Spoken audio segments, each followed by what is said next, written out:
Hello दोस्तों, मैं लौट के आ चुका हूँ मार्शियल गॉड के एक न्यू एपिसोड के साथ। अब तक अगर आप लोगों ने हमारे चैनल को सब्सक्राइब नहीं किया है तो सब्सक्राइब कर दीजिए, साथ ही साथ इस वीडियो को लाइक और अपने दोस्तों के साथ शेयर कर दीजिए। अब तक हमने मार्शियल गॉड में देखा कि शू फेंग, जैंग चियान और झीलिंग स्वॉर्ड गॉड वैली चले जाते हैं और स्वॉर्ड गॉड वैली के लोगों के साथ फाइट करने लग जाते हैं। तभी हमने आखिरी में देखा था कि स्वॉर्ड गॉड वैली के सारे लोग उधर स्वॉर्ड फॉर्मेशन को एक्टिव कर देते हैं। तभी शू फेंग उस स्वॉर्ड फॉर्मेशन को देखकर बहुत ही हैरान हो जाता है और झीलिंग और जैंग चियान को उधर से जल्दी से भागने को कहता है। तभी हमें दिखाया जाता है उस फॉर्मेशन की वजह से स्वॉर्ड गॉड वैली के एक्सपर्ट एंसिस्टर रिवाइव हो जाते हैं और आखिरी में हमने देखा था कि वो एंसिस्टर टोटली रिवाइव हो चुके हैं।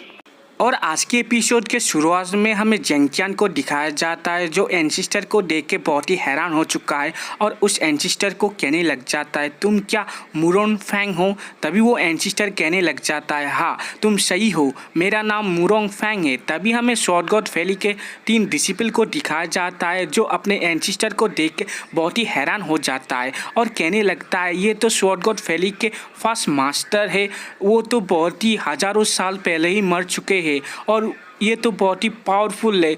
इसको तो एक स्वॉर्ड गॉड भी कहा जाता है। तभी दूसरा डिसिपल कहने लग जाता है, ऐसे कैसे हो सकता है, वो कैसे इतनी देर तक जिंदा रह सकते हैं? तभी एक तीसरा डिसिपल कहने लग जाता है, ये तो मुरोंग फैंग है जो 9th प्रोविंस में सेकेंड हाईएस्ट पावरफुल कैरेक्टर है, जो अजूर ड्रैगन सेट के फाउंडर के बाद आते हैं सबसे पावरफुल इंसान। तभी ये झीलिंग को दिखाया जाता है जो शू फेंग और जैंग चियान को कहने लग जाता है, तुम लोग चिंता मत करो, ये इसका रियल बॉडी नहीं है शू फेंग, जैंग चियान, ये इसका सिर्फ कॉन्शियस है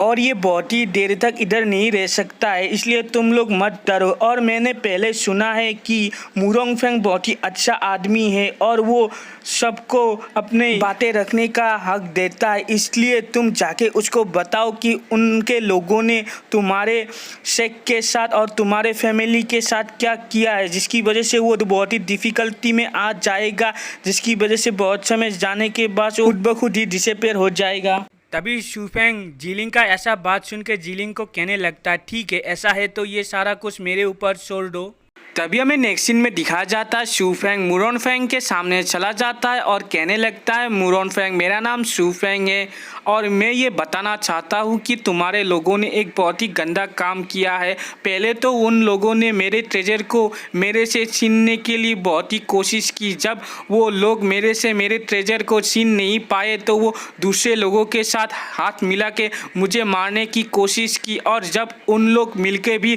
मुझे मार नहीं पाए तब वो लोग मेरे शेख और मेरे फैमिली की तरफ जाने लगे और मेरे एंसिस्टर के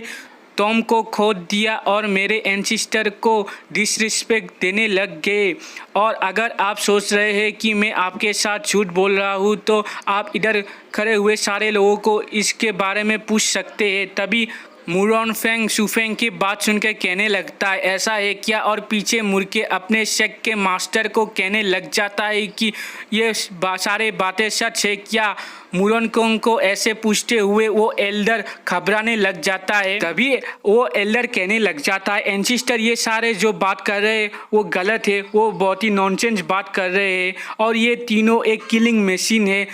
सिर्फ ये लोगों ने मेरे ग्रैंडसन को ही नहीं मारा है, साथ ही साथ हमारे elite armament divine would sword को भी इन लोगों ने चुरा लिया है। जब मैं ये सारे बातों को दुनिया को अनाउंस कर दिया था तब ये लोग हमको धमकी देने के लिए हमारे स्वॉर्ड गॉड वैली के ऊपर अटैक कर दिया और अगर हमारे ऊपर ऐसी मुसीबत नहीं आती तो मैं कभी भी स्वॉर्ड फॉर्मेशन को एक्टिव नहीं करता एंसिस्टर। तभी हमें कारण स्वॉर्ड गॉड वैली के मास्टर को दिखाया जाता है जो कहने लगता है, एंसिस्टर मेरे फादर ने जो कहा वो सारा सच है और ये लोग बहुत ही रूटलेस और हार्टलेस है। अगर आप इन लोगों को आज इधर नहीं मारते हैं तो ये लोग हमारे डिसिपल करीब 10 मिलियन डिसिपल को भी मार डालेंगे। तभी हमें दिखाया जाता है मुरोंग फैंग कहने लग जाता है, मैंने कभी भी नहीं सोचा था कि मेरे शेख में इतने सारे डिसिपल आ जाएंगे जब मैंने इस शेख को फाउंड किया था। तभी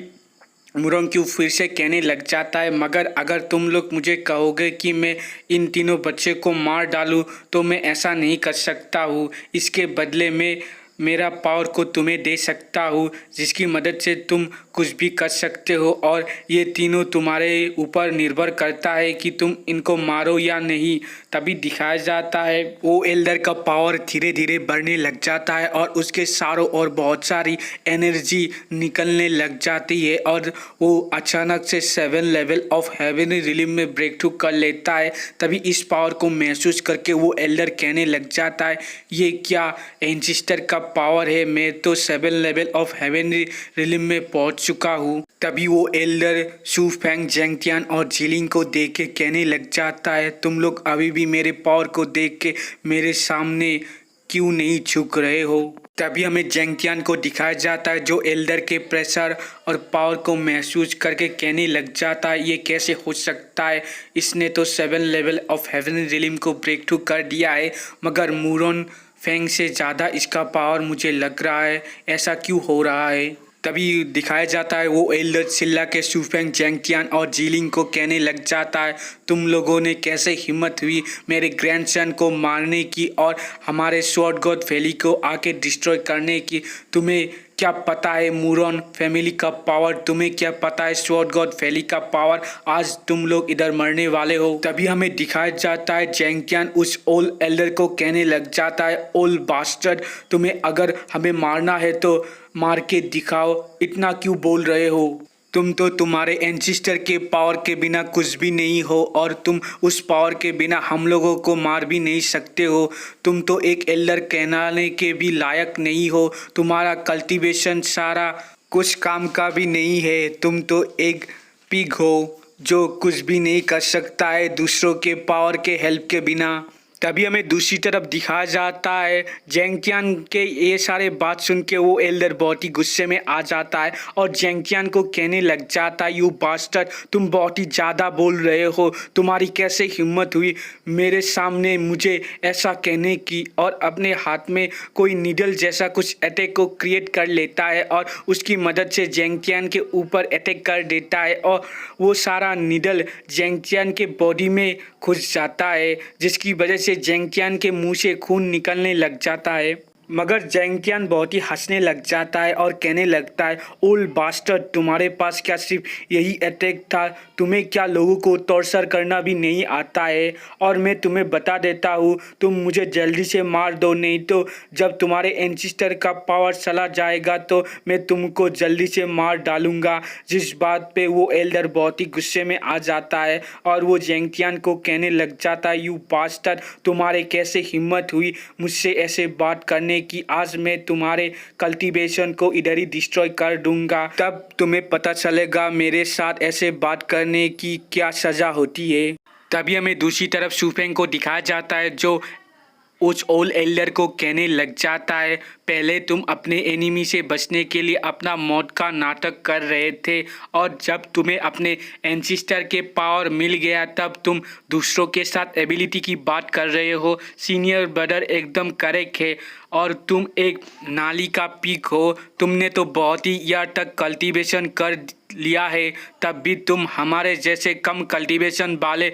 लड़कों से भी घबराते हो। तुम क्या सोचते हो तुम्हारे एंसिस्टर के पावर के बिना तुम हमारे साथ कुछ भी कर सकते हो। अगर तुम्हारे पास एंसिस्टर का पावर नहीं होता था तुम तो एक सिर्फ कुत्ते की तरह जिंदा रहते थे। तभी अपने फादर को ऐसे कहते हुए सुन के एल्डर का वो सन बहुत ही गुस्से में आ जाता है और शू फेंग और जेंगटियान को बहुत ही बुरा भला कहने लग जाता है। तभी दिखाया जाता है वो एल्डर अपने सन के ऊपर ही हाथ उठा देता है और शू फेंग और जेंगटियान को कहने लग जाता है, शू फेंग, जेंगटियान, मुझे क्या नहीं पता है तुम लोग मेरे साथ कौन सा ट्रिक खेल रहे हो। तुम लोग पहले मुझे गुस्सा दिलाने चाहते हो और जब मेरे पावर का लिमिट ख़त्म हो जाएगा तब तुम लोग मेरे ऊपर काउंटर अटैक करने की प्लान कर रहे हो।